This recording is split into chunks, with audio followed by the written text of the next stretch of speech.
Naalala mo yung time na iniligtas mo ako?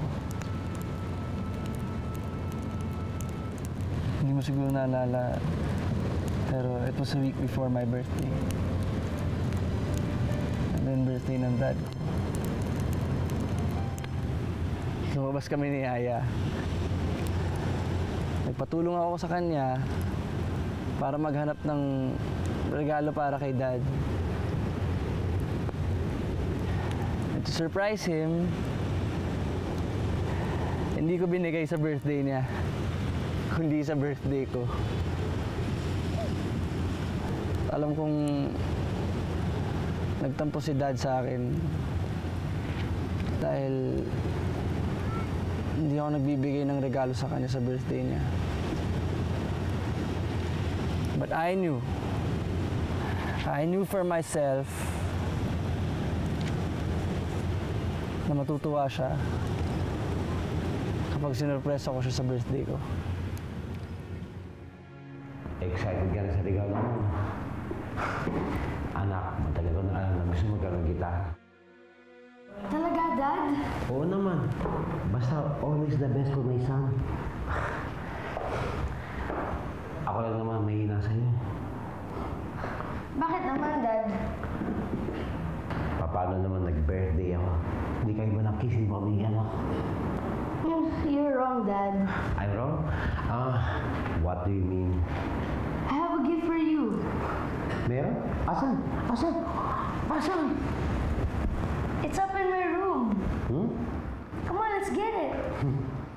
Ang di ko alam, hindi ko na pala maibibigay sa kanya ang regalo niya.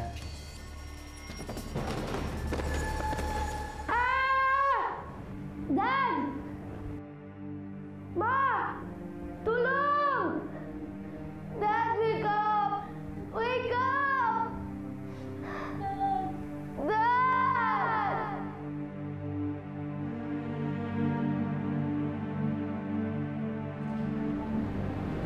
Ma? Angelo? Angelo? Ano to? Nasaan si Dad? Angelo? Wala na daddy mo, anak.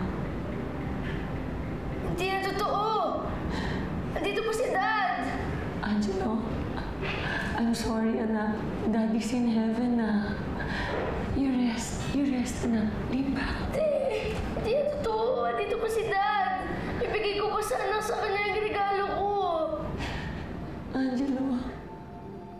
Before my dad died, he told the doctors to harvest his cornea and use it para makakita ako.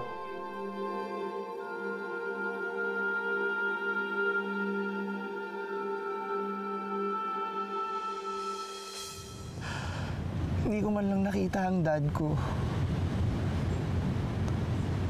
The first time I saw him was in that casket. Angelo.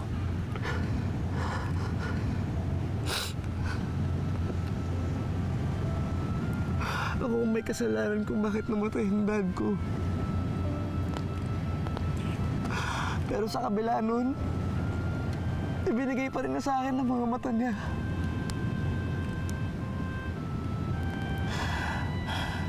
Kung may babalik ko lang ang panahon, mas gugustuhin ko pang bulag ako habang buhay.